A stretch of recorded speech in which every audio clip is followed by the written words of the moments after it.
Famílias queridas, amados e amadas do meu coração, sejam muito bem-vindos para o nosso programa de hoje. Mais uma vez, juntinhos e agradecidos a Deus por esta oportunidade. E tem coisa muito boa para contar para você, já assim de cara. A partir de hoje, a Novo Tempo está em todas as TVs por assinatura e nós estamos muito felizes por essa conquista. Bendito seja Deus. Queremos ir mais longe, que a palavra chegue mais distante, que o conhecimento ajude a muitas outras milhares de pessoas. É você, junto com a gente, fazendo parte dessa família grande, a família de Deus aqui na Terra, para fazer a diferença. Por falar em família e diferença, eu tenho o prazer de hoje, nesta oportunidade, com você, construirmos uma ponte entre as nossas necessidades e aquilo que a gente também pode e deve fazer no cuidado com a família. Quem ama, cuida. Quem ama, presta atenção. Quem ama, se importa. Mas muitas vezes a vida é tão intensa, nós corremos tanto, há tantas questões que precisam ser consideradas nas demandas da vida, que nós, por vezes, somos pego desatentos ao que nos acontece e em nossas relações. Preste atenção no que está acontecendo dentro da sua casa, mas muito mais, preste atenção nas pessoas que estão dentro da sua casa. Mais do que você perguntar para o seu filho se as tarefas estão feitas, mais do que você, de fato, encarar tudo o que faz parte da rotina, da agenda de todos os dias, inclua nesta agenda atenção dedicada às pessoas que estão à sua volta, perto de você, seus filhos. Preste atenção na sua esposa. Veja se o semblante dela denuncia estar feliz ou triste. Preste atenção no semblante do seu marido, nas atitudes, nas palavras ou na ausência das palavras. O que pode estar acontecendo? Será que tem gente sofrendo debaixo do nosso nariz, embaixo do mesmo teto onde nós nos encontramos e nós não estamos percebendo? Vocês certamente estão acompanhando essa última notícia entre tantas notícias tristes, mas o ocorrido numa família em que uma criança foi a óbito, morreu. As pessoas à volta não prestaram atenção ou não deram atenção e aqueles que realmente sabiam o que estava acontecendo, por motivos que nós até podemos imaginar, mas só Deus sabe o que se passa em corações tão egoístas, tão voltados a si próprios, que não se importa com a dor de uma criança. Mas sabe-se que a violência está em muitas famílias e a gente precisa pensar sobre isso.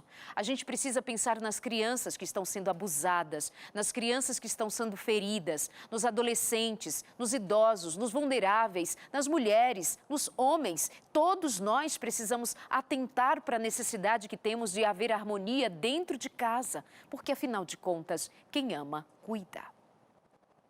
Convido você a fazer com a gente o programa de hoje. Traz as suas histórias, suas ideias, o que você pensa a respeito ou as suas perguntas. Entre em contato com a gente, pode usar as nossas redes sociais. Nós estamos no Facebook Produção. Sim, nós estamos no Facebook, ou você pode falar com a gente pelo nosso Instagram. Aparece aí no seu vídeo, consultoriodefamilia.nt. Vamos juntos fazer o programa e a minha convidada de hoje já esteve comigo, já há muito tempo participa do Consultório de Família, colaborando, nos ajudando a entender questões seríssimas da vida, como a proposta de hoje. Ela é advogada, ela é deputada estadual aqui em São Paulo e ela apresentou dois projetos de lei que agora são leis aprovadas em São Paulo, que têm a ver diretamente com o cuidado que cada um de nós, como indivíduos, como parte de famílias que são necessárias para que nós tenhamos uma sociedade mais cuidadosa com os seus. Damares Moura, bem-vinda, prazer recebê-la. Muito obrigada, Darleide. É sempre uma emoção renovada estar num programa que carrega consigo tamanha utilidade e é um programa de utilidade pública, afinal, você aborda temas que dizem respeito diretamente à convivência harmoniosa, à pacificação social, não é? A dignidade humana. É o pano de fundo do seu programa e por isso que ele me impressiona e impressiona tantos que lhe assistem. É porque o pano de fundo dele é proteção, promoção e defesa da dignidade. E o que é dignidade? É valor. Nós temos valor. E tudo quanto, né, todos os esforços que puderem ser envidados para proteger a dignidade humana, nós temos que fazer. E nunca precisamos de tantas mãos como precisamos nesse momento da história. Você, em sua carreira, já ajudou a muitas famílias em situações muito difíceis, justamente no que diz respeito ao cuidado e quando os riscos apareceram em situações de abuso, de violência, ou seja, você é uma profissional que trabalhou e ainda trabalha muito e diretamente com as famílias. Diante do tema proposto, como você nos conduz a entender a necessidade frente a questões tão dolorosas como violência em família? Você sabe que a violência doméstica, ela é, primeiro, a violência mais silenciosa. Pouco se sabe do que acontece dentro de 4 paredes de uma casa, de um quarto. E eu fico pensando, né, quantas famílias, num determinado momento, em que uma viatura de polícia passa por aquela rua, poderiam ser socorridas, mas o silêncio, Darleide, ainda é o maior obstáculo para combater violência doméstica e nas relações intrafamiliares. E o mais doloroso são os números que nós temos, inclusive apontados pelo atual Ministério da Mulher, da Família e dos Direitos Humanos. Quase 60% da violência promovida contra indivíduos em formação, que são crianças e adolescentes, ocorre dentro das suas casas. Não é? Então, e nós estamos falando de números altamente subnotificados. São aqueles que chegam ao conhecimento de um canal de denúncias, que é o Disque 100. É uma ouvidoria de direitos humanos, porque o Disque 100, aliás, já estamos falando para todos. O Disque 100 é uma ouvidoria para violências contra criança e adolescente, contra idosos. A mulher tem o dela, 180. Isso. Não é? Mas o Disque 100 é uma ouvidoria de direitos humanos, pessoa com deficiência. E a gente sabe que a subnotificação é altíssima. Quantas pessoas se lembram ou utilizam o Disque 100? Quantas sabem que o Disque 100 existe? Portanto, esse percentual de 57%, um pouco mais de 57%, que indica que essas violências contra criança e adolescente são praticadas, na sua maioria, em casa, porque 57% é a maioria da violência em casa, não representa, seguramente não representa o que realmente tenha ocorrido no interior das casas, das pessoas e nas relações intrafamiliares. Gente, pensar que a violência é alguma coisa tão degradante da saúde física, da saúde mental, da experiência espiritual, provoca feridas que aparecem no corpo e outras que não aparecem, mas que ficam na mente, são os traumas, os desgostos. Ei, você aí, que está passando agora pelo programa, vamos falar disso e vamos pensar na nossa família. Às vezes nós não nos damos conta de que também dentro da nossa casa há violência com um grito. Ah, mas não machuca, não dói. É apenas quando eu fico nervoso, nervosa, eu perco a paciência, eu grito, eu xingo. Porque, afinal de contas, eu estou estressado, estressada. Eu xingo a minha mulher, eu xingo o meu marido, eu xingo os meus filhos. Não está na hora de a gente começar em pacificação em todos os sentidos?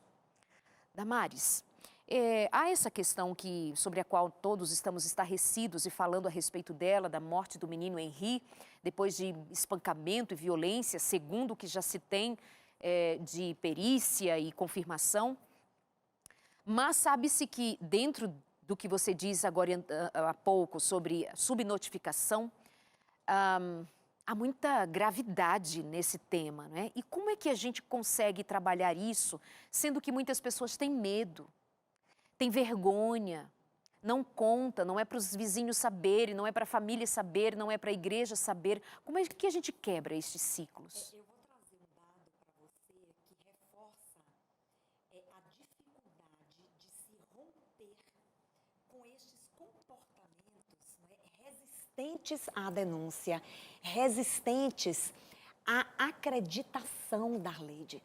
A ONU, juntamente com outras organizações internacionais de defesa da infância e da adolescência, eles promoveram um estudo chamado Inspire, um projeto chamado Inspire. E eles, a partir desse estudo, eles constataram que no ano de 2016, um bilhão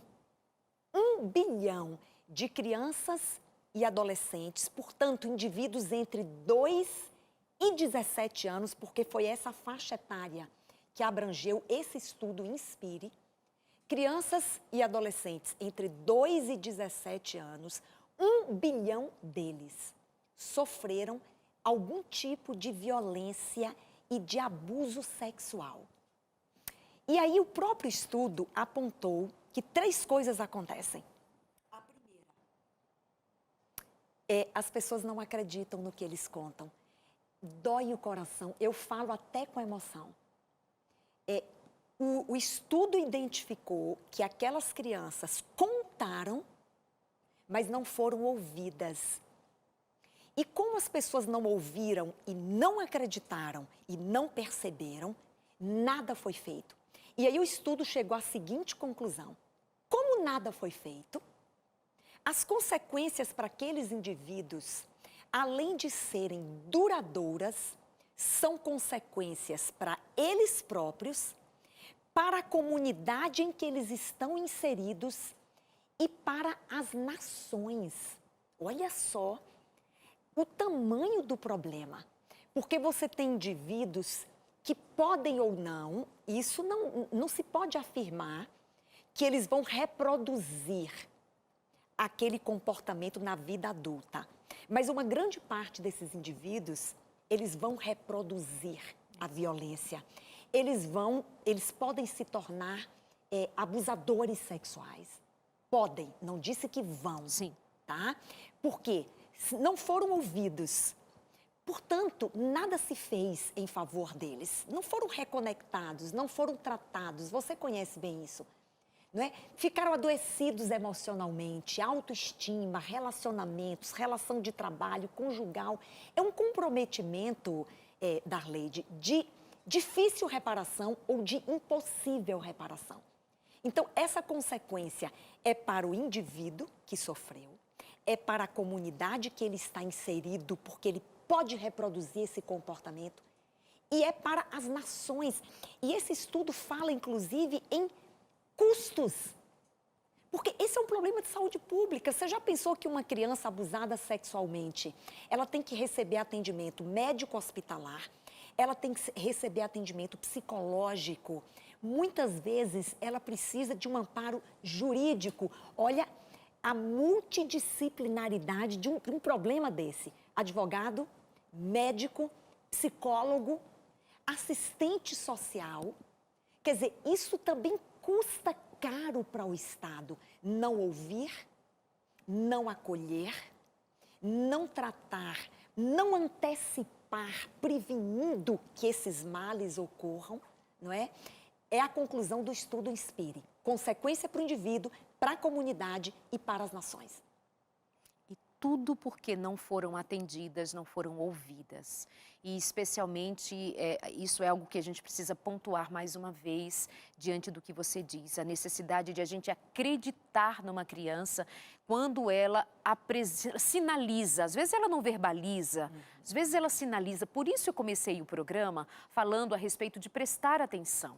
Falando a respeito de perceber o que está acontecendo dentro de casa, de um olhar mais apurado sobre algum movimento, alguma palavra, alguma atitude, alguma mudança de comportamento. Você tem casos que você mesma já acompanhou de perto, histórias de crianças não acreditadas, mas e outros casos de crianças que foram acreditadas e os desfechos são diferentes, né? Você sabe que é super importante a gente falar aqui hoje da abordagem. Porque o caso Henri, ele trouxe à tona várias questões que envolvem uma criança que está sofrendo violência doméstica, que se apresenta das mais diversas formas. Esse estudo também falou, Darleide, da forma como essa violência se apresenta. Em primeiro lugar está a negligência. As crianças são vítimas, na maioria delas, de negligência. É deixar de promover as necessidades básicas, desde um banho, desde uma unha que tem que ser cortada, noções, coisas básicas de higiene, até a nutrição, a alimentação, a formação escolar, crianças fora da escola, isso é negligência. Em segundo lugar, o maior número deste 1 bilhão que eu mencionei, que a OMS fez o estudo, eu falei ONU, quero corrigir, Organização Mundial de Saúde, tá? A segunda violência é a violência física. Depois da negligência, é a violência física. A terceira é a violência sexual. E a quarta é a violência psicológica. E o Inspire constatou que a violência psicológica, ela permeia todas. A negligência viola a emoção da criança. A violência física viola a emoção da criança. O abuso sexual viola a emoção da criança. Portanto, a violência psicológica, ela permeia todas as violências que são promovidas contra a criança. E aí, de quem é o dever? Eu fico pensando, não é? Eu atendo famílias cujas crianças foram vítimas fundamentalmente de violência sexual, né? E assim, a gente vê que as abordagens e os tratamentos também são os mais diversos, não é? Há mães que não acreditam. Eu atendi um caso que a mãe acha que a filha é muito espertinha, não é? Ela própria tem essa concepção da filha. Ela é muito espertinha, então ela pode estar mentindo. Há outros casos que a mãe não sabe abordar. Ela tem suspeita de que a criança está sofrendo algo, porque os sintomas, Darleide, ninguém pode ignorar e desprezar qualquer mudança de comportamento numa criança. Uma criança muito expansiva e, de repente, ela se recolhe. Uma criança que passa a temer contato com adultos, não quer aproximação. No caso Henri, e me permita só fazer esse resgate, porque isso ficou muito claro, quantos sinais nós choramos por Henri, Darleide. Nós choramos por todos os Henris. Henri representa milhões de crianças que estão sofrendo. E quantos sinais aquela criança manifestou? Não é? Ela tremia na frente do seu agressor. Ela vomitava quando tinha que voltar para casa. Criança que não quer voltar para casa é um gravíssimo sinal de que ela pode estar sofrendo algum tipo de violência em sua própria casa. Criança que quer ficar na escola, que quer ficar na rua, que quer ficar na casa dos amiguinhos, porque normalmente é prazeroso voltar para casa. Eu tenho um filho pequeno. Quando a gente chega, quantas vezes eu ouvi ele dizer: que bom, mamãe, chegamos em casa. A casa é um lugar, é uma referência de segurança. A criança não quer voltar, tem medo, vomita, treme, chora, agarra. Por que ela não quer voltar para casa? Então, os sinais, eles são muito claros. Por isso que a gente tem que se preparar. Ontem, Darleide, só uma passagem importante, eu me reuni com mais de 100 conselheiros tutelares, que são profissionais que garantem a defesa e a proteção da criança e do adolescente, não é? E falava com eles exatamente sobre isso, não é? O quanto nós temos que estar agora todos nos preparando, nos capacitando. E nós fazíamos para eles uma capacitação no dia de ontem. E eu vi o quanto eles estavam ávidos para aprender um pouco mais sobre aquilo que uma criança, que um adolescente pode manifestar. E que aquele sinal, por tênue que ele seja, por singelo que ele seja, tem que merecer atenção. Tem que merecer acreditação. O maior problema da criança e do adolescente é que os adultos não acreditam neles e acham que aqueles sinais pode ser qualquer coisa, menos uma violência. E há um elemento também somado a isso, que é, por exemplo, no caso do pai do Henri, me parece ter sido muito difícil que ele acreditasse que a mãe estivesse negligenciando o cuidado com o filho. Exatamente. Parece que ele ficou, assim, perplexo diante da ideia de que aquilo pudesse estar acontecendo na sua família, com o seu filho. Então, a gente, às vezes, desacredita por ser tão bizarro, por ser tão absurdo, que você quase que se nega. Não, não é possível. Consultou um, perguntou para a avó, perguntou para a babá, perguntou para a mãe, todos negaram. Não, não deve ser. O que pode estar acontecendo com essa criança? Deve ser fantasia dela, deve ser muito espertinha, como você disse, em relação ao outro caso. Isso é uma verdade também, porque causa tanta perplexidade que você diz, não, não é possível uma coisa dessa acontecer. Eu queria fazer uma recomendação aqui, Darleide, que pode salvar crianças. Qualquer espécie de suspeita. Isso vale para professores, isso vale para cuidadores, porque aqui a gente costuma muito direcionar as falas para pais e mães. Só que as crianças, elas têm outros responsáveis nos seus espaços de convivência. Tem os cuidadores, tem os avós, tem os pais, tem os professores, o professor de natação, o professor de inglês, o professor... Hoje as crianças têm tantas atividades externas, não é? A menor suspeita, você não precisa ter certeza. A certeza, neste caso, ela não é necessária. A leve suspeita deve ser, qualquer situação suspeita deve ser levada ao conhecimento, se for na escola. Aliás, o Estatuto da Criança e do Adolescente impõe uma obrigação. Impõe uma obrigação legal a professores, por exemplo, que suspeitem que uma criança está vivendo uma situação de risco. Ele tem o dever, né, de levar ao conhecimento da direção da escola qual é o procedimento legal. A escola tem que preparar um ofício e encaminhar imediatamente a suspeita para o Conselho Tutelar e para a Vara de Infância e Adolescência.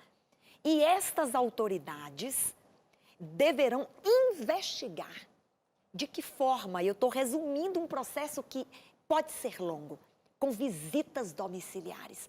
A partir da suspeita e que a situação é levada ao conhecimento do Conselho Tutelar e da Vara da Infância e da Adolescência, aquela família precisa ser visitada.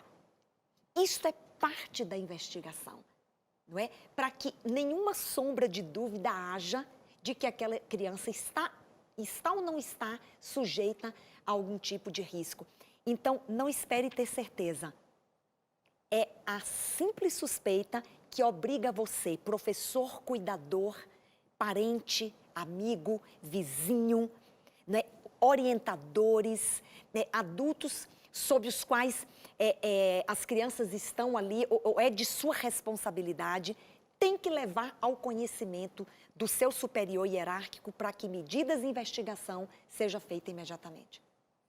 Muito bem, nós estamos recebendo aqui no programa a deputada estadual por São Paulo e advogada, e como profissional ao longo de toda a sua carreira e até os dias de hoje, tem trabalhado diretamente com as famílias e propõe essa reflexão aqui nessa noite, trazendo conhecimento, orientações muito específicas, porque a situação é séria, o tempo é grave e isso não é de agora, é de muito tempo, mas antes o silêncio imperava.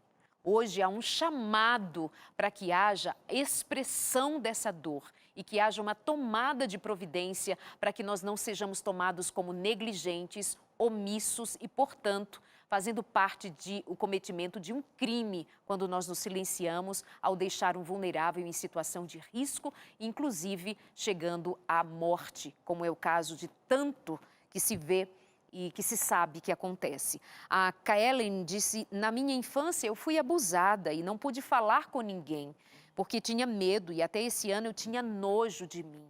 Me sentia culpada. Só hoje eu entendo que eu fui vítima. É isso. Exatamente. A Paula diz: as pessoas fingem que não veem, que não ouvem, não acreditam, porque tem algo do seu próprio interesse em jogo. Temos uma sociedade egoísta e omissa. E essa sociedade somos nós. Essa sociedade somos nós, que precisamos também, num aspecto muito cuidadoso, também não nos permitirmos nos diluirmos no que nós chamamos de sociedade. A gente precisa vir para o indivíduo, para a responsabilidade de cada um, responsabilidade do pai e da mãe. Essa semana uma menina me dizia assim: Darleide, quando eu contei para minha mãe que eu estava sendo abusada, ela me pôs para morar com a minha avó e continuou com quem me abusava. Quer dizer, a mãe optou em afastar a filha, mas essa, para a mãe, foi a solução. E para a filha? E para a família? E os danos que essa menina carregou? E não tenho muitas dúvidas de que essa mãe também deva carregar algum tipo de sentimento de culpa, não sei. Mas fez assim, pôs a filha na companhia da avó e continuou com o abusador. São tantas histórias, né? Bom, nós já voltamos para continuarmos aqui com a doutora Damares Moura. Até já.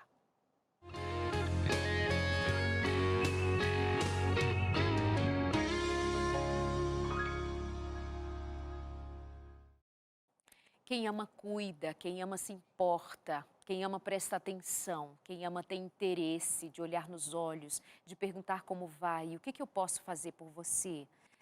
O consultório de hoje tem essa temática: quem ama, cuida. E nós estamos falando do descuido, que justamente contrasta com essa necessidade de todos nós, de sermos amados, de crianças que precisam de colo mais do que precisam de qualquer brinquedo, de adolescentes que precisam da presença dos seus pais, dos seus cuidadores, de que perguntem, de que se importem, de que os oriente, de que muitas vezes até digam não, porque é necessário dizer não, mas que eles se sintam ouvidos, atendidos, mais do que todas as coisas que o comércio diz que eles precisam.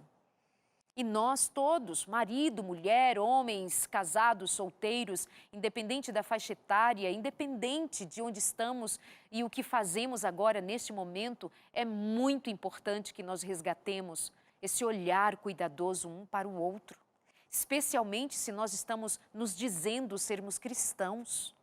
Se somos cristãos, o que denuncia o nosso cristianismo é se nós de fato nos importamos uns com os outros, não é assim? Bom, queremos te ajudar, não somente com o conteúdo que nós entregamos aqui no consultório, falado, comunicado assim, enquanto você nos acompanha, mas também você tem a oportunidade de entrar em contato com a gente e pedir a revista Entre Família, essa que eu tenho em mãos. São 15 lições que te ajudam a pensar nos cuidados com os seus relacionamentos em casa, com o seu relacionamento até mesmo com a sua própria dor, com a sua própria necessidade, com você mesmo. Está aqui. Entre Família, uma revista muito especial, um curso sobre como lidar melhor com as necessidades e fazer o investimento em sua própria família. Entre em contato com a gente, pode ser pelo nosso WhatsApp, você anota, salva nos seus contatos e manda uma mensagem para a gente. Diz assim: Darleide, me manda a revista Entre Família e nós vamos te enviar.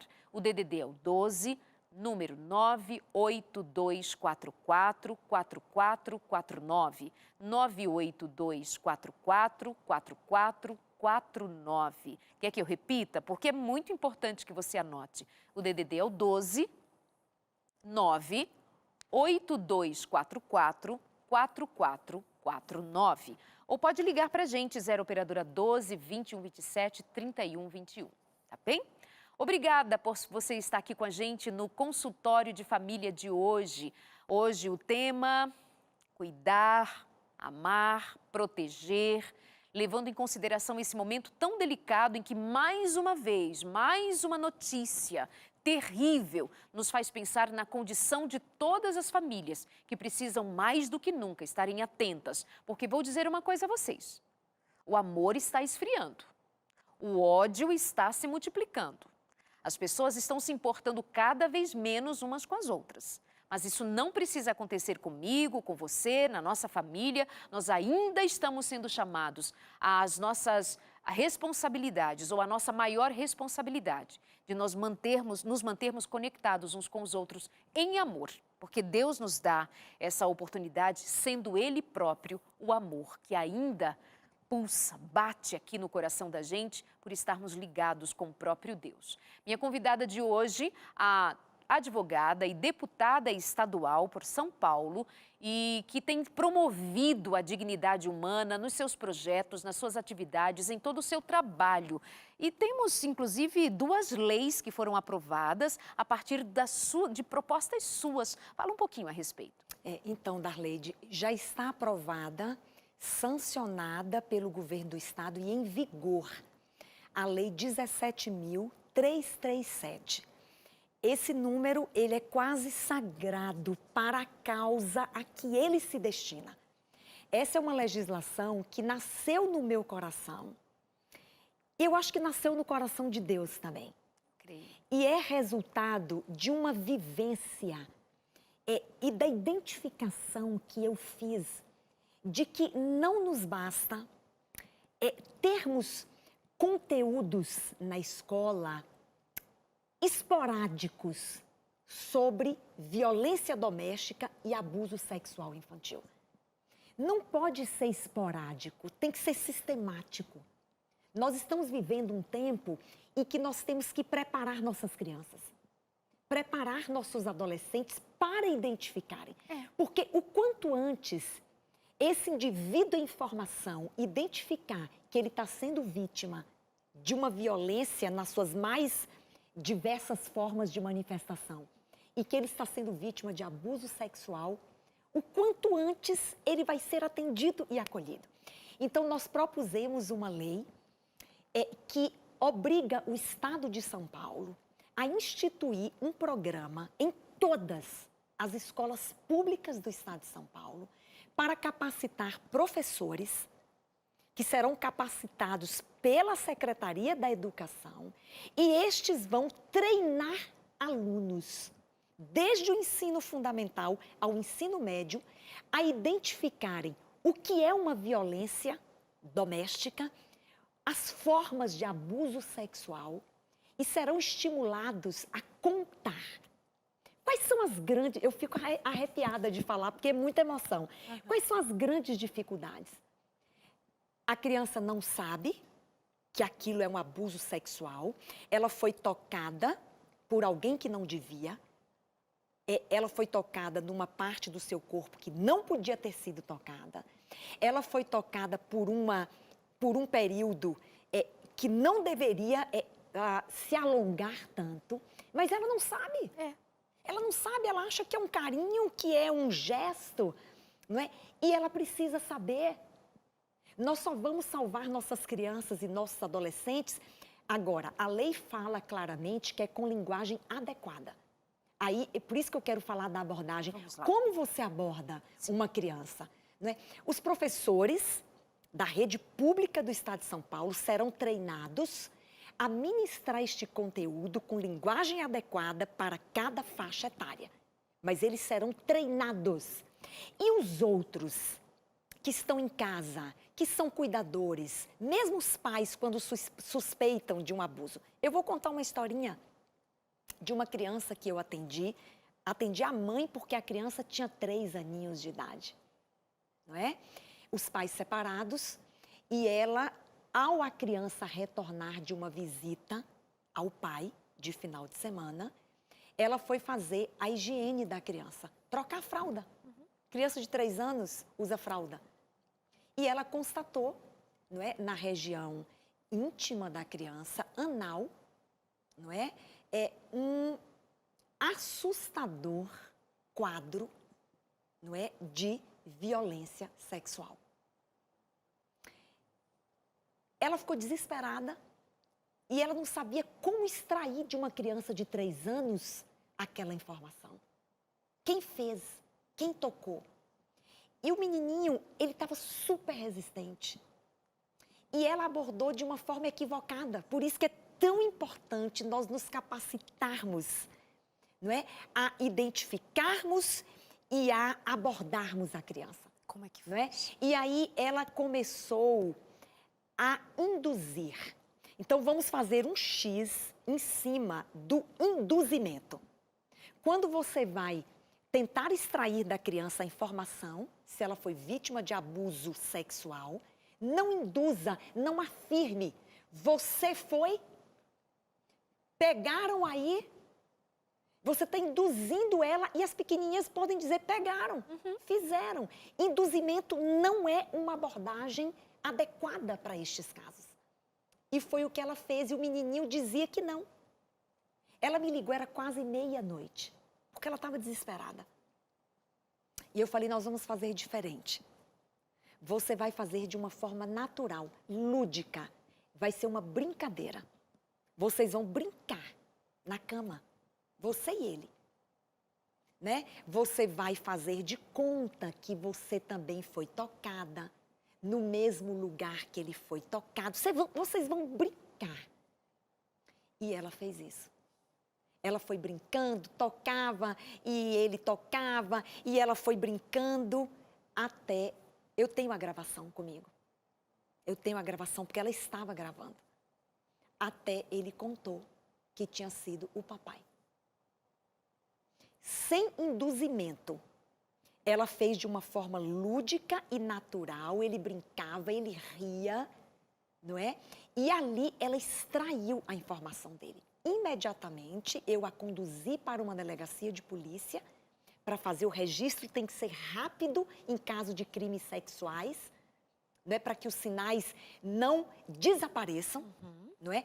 Pela manhã ela estava numa delegacia de polícia, foi feito o boletim, encaminhei-a para o hospital que faz a perícia médica, não é? E a partir daí, o inquérito policial já está quase finalizado, com assistência social e psicológica, e naturalmente isso se transforma num processo penal para que o indivíduo seja responsabilizado pelo crime praticado.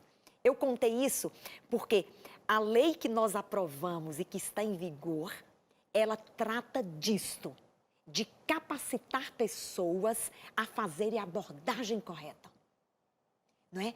Para que esse indivíduo também consiga identificar, seja estimulado a contar, a denunciar. E nós cremos, Darleide, que essa legislação pode salvar milhares de nossas crianças e de nossos adolescentes. Eu louvo a Deus pela oportunidade que Ele me deu e eu creio nisto, que é uma experiência transformadora essa de educar pessoas para transformar realidades. Agora, a outra legislação é a Lei Estadual de Liberdade Religiosa, que parece não ter nenhuma relação com violência doméstica e nenhuma relação com violência contra criança e adolescente. Parece, né? Parece não ter.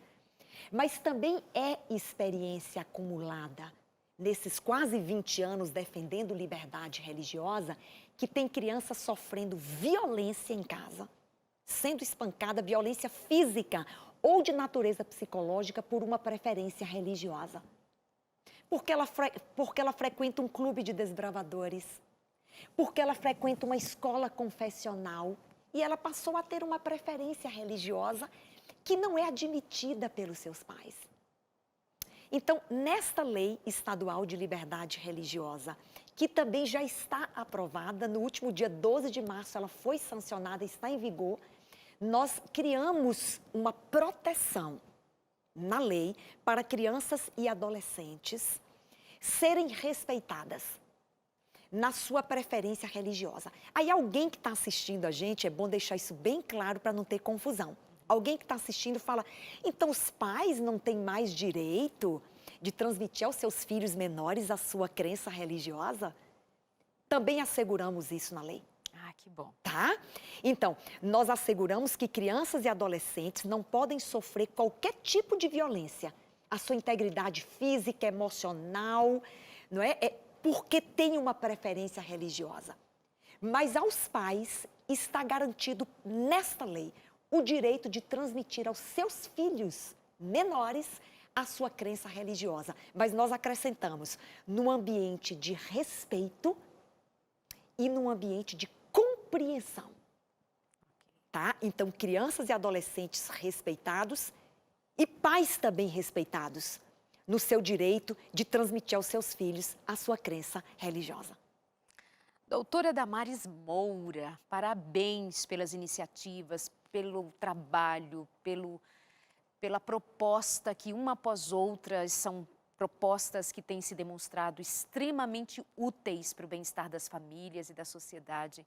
Parabéns, uma honra tê-la. E Darleide, só para acrescentar uma coisa. Por favor. O Estatuto da Criança e do Adolescente é uma das leis mais modernas do mundo. Em defesa da criança e do adolescente. É importante dizer que eu também não inventei a roda, não é? Porque o Estatuto da Criança e do Adolescente, lá no artigo 16, onde estão os direitos fundamentais da criança e do adolescente, garantiu liberdade religiosa. Claro que ele não desdobrou, como nós fizemos na nossa legislação. A nossa, ela foi muito prática, a não violência por causa de uma preferência religiosa. Mas o ECA já garantiu a liberdade religiosa no artigo 16, inciso 3º, quem quiser conferir, não é? Então, e o ECA também, não posso esquecer disso, o ECA também, no artigo 22, diz que o desenvolvimento de uma criança e de um adolescente deve ser promovido e garantido o seu desenvolvimento físico, mental, social e espiritual. Olha que interessante, Darleide. O ECA fala em promoção do desenvolvimento espiritual da criança e ainda fala mais no ambiente de liberdade e de dignidade. E o ECA também garante que os pais podem transmitir aos seus filhos menores a sua tradição religiosa. É isso. Bom, você está no consultório de família, o tema aqui é para a família e o respeito ao indivíduo, o respeito à unidade que cada um de nós é em seus valores, em suas necessidades e principalmente a necessidade do respeito e da dignidade. Perguntinha da Melissa, ela diz assim, quando uma pessoa passa por uma violência e tem medo de denunciar, porque sofre ameaças, o que resta a fazer, doutora? Em geral, todo indivíduo que sofre violência, algum tipo de comportamento do agressor impede a denúncia. Em alguns casos, não. O agressor convence. Então, existe a ameaça e o convencimento. As crianças bem pequenas são convencidas a uma carícia, não é? Ao abuso sexual. Mas existem ameaças. No caso de Henri, todo mundo ouviu o depoimento da babá, em que Henri disse que se ele contasse, o padrasto ia pegar ele. Pegar é bater, para machucar, não é? Então, a ameaça, ela é comum em caso de violência. E entre a ameaça e contar, precisa contar, mesmo sob ameaça. Então, eu quero responder, Melissa, que a necessidade de se denunciar, ela é tão grande que não denunciar pode implicar na perda da própria vida. É uma escolha difícil que você tem que fazer e, normalmente, o agressor se utiliza desse artifício de ameaçar, mas, em geral, ele não vai cumprir na totalidade aquela ameaça que ele fez, especialmente em caso de abuso sexual. E entre sua segurança física e, às vezes, a segurança à vida e a ameaça, você precisa denunciar. Conte para alguém. Se você não está encorajado, aí é uma delegacia. Se você não tem coragem de tomar uma medida junto a uma autoridade policial ou judicial, conte para alguém que pode fazer isso em seu nome. E o Disque 100, a ligação é anônima. Os conselhos tutelares também recebem denúncias anônimas Portanto, se você sabe de uma criança e de um adolescente que sofre e está em risco, faça anonimamente essa denúncia pelo Disque 100 e para os conselhos tutelares. É isso. Bom, obrigada a você que está aqui com a gente na audiência, muitas mensagens. Quero mandar um abraço para Jucinéia, que está nos acompanhando, diz ela, juntamente com seu marido, que gosta muito do consultório de família. Obrigada pelo seu carinho. Ela manda um abraço para a doutora Damares também. É a Neia, de Candeias, na Bahia. O seu esposo é o Roque. Um abraço para vocês. É isso, a Lorena diz, os reflexos de um abuso permanecem para sempre, por mais que Jesus nos liberte, mas é muito difícil conviver com as lembranças, não é? Com as marcas, com as memórias que isso deixa.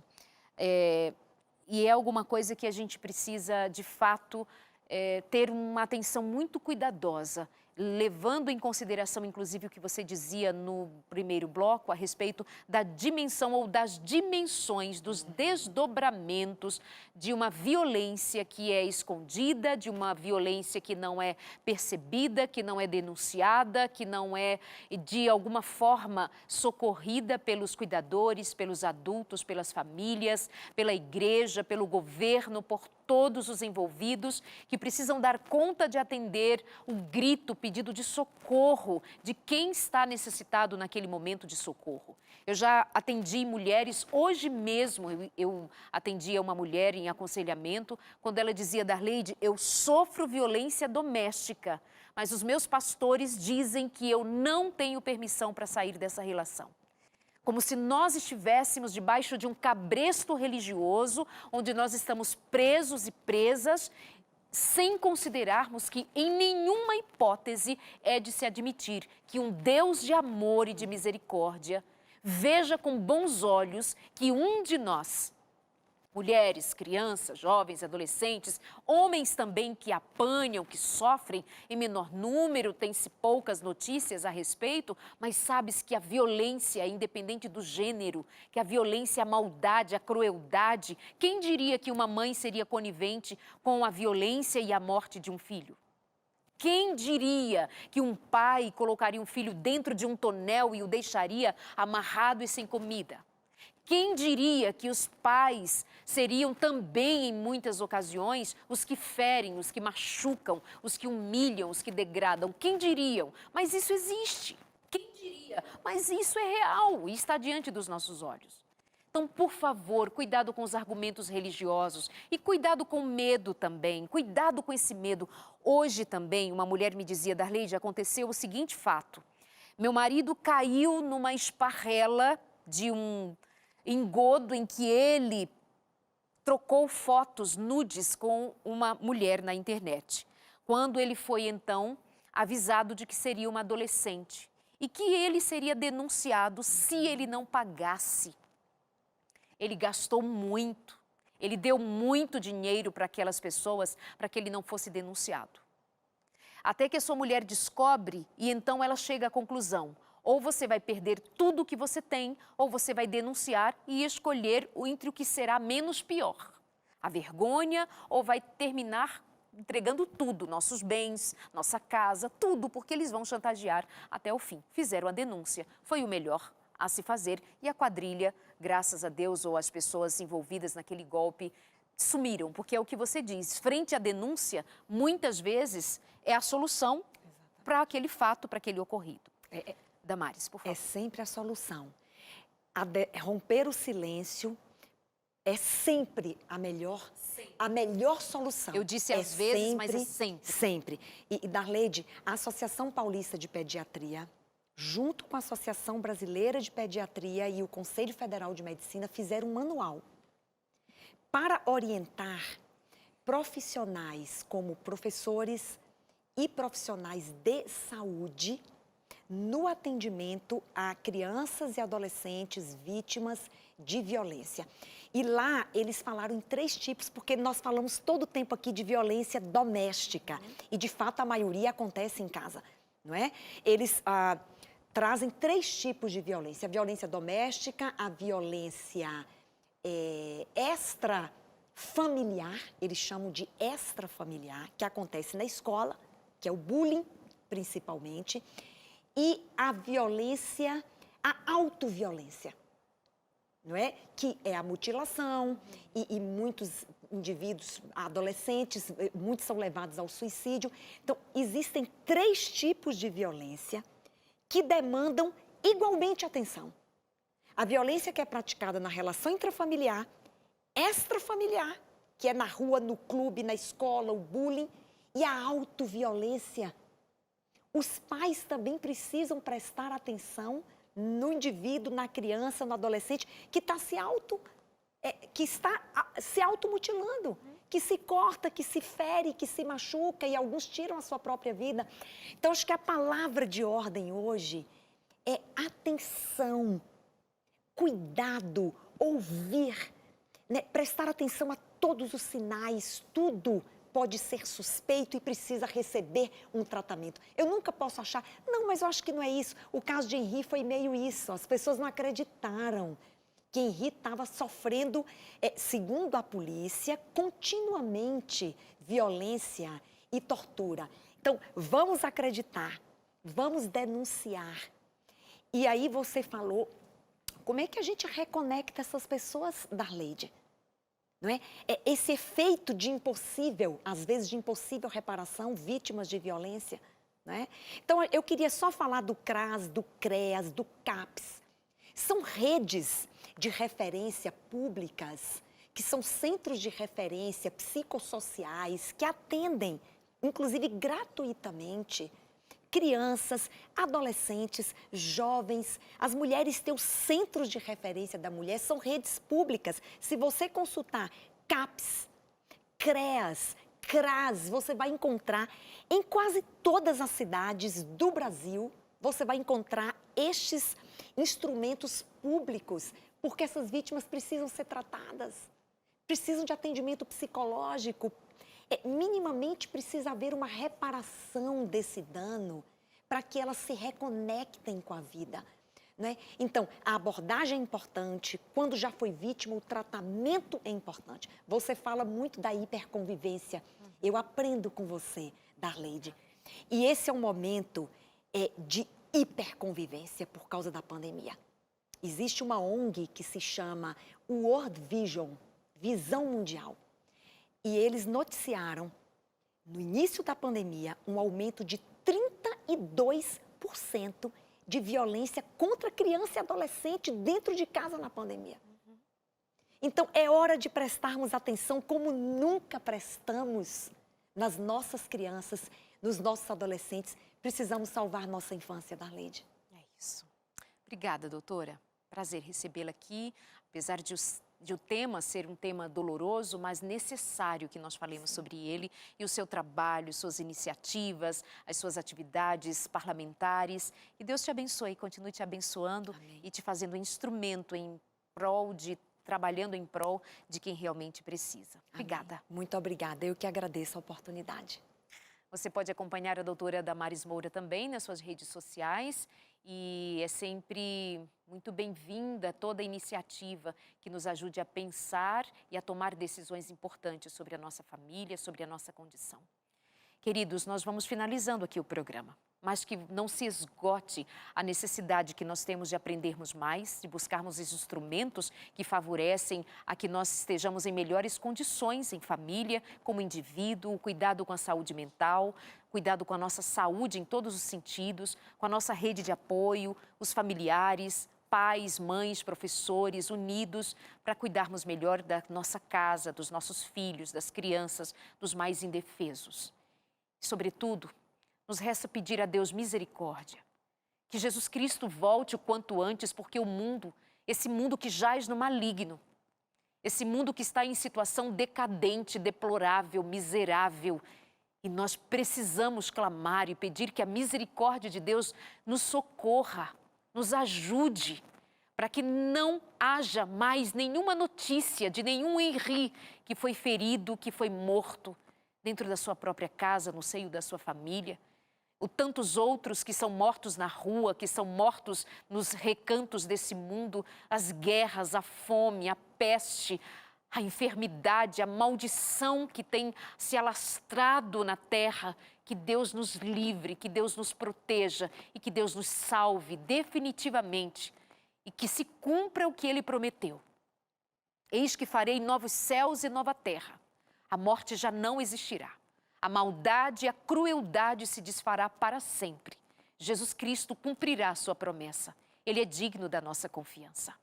Ainda dói, profundamente dói. Nos faz chorar ao enterrar crianças, jovens, adolescentes e toda uma vida perdida. Já não basta uma maldita de uma pandemia. Que Deus tenha misericórdia de nós. Até semana que vem.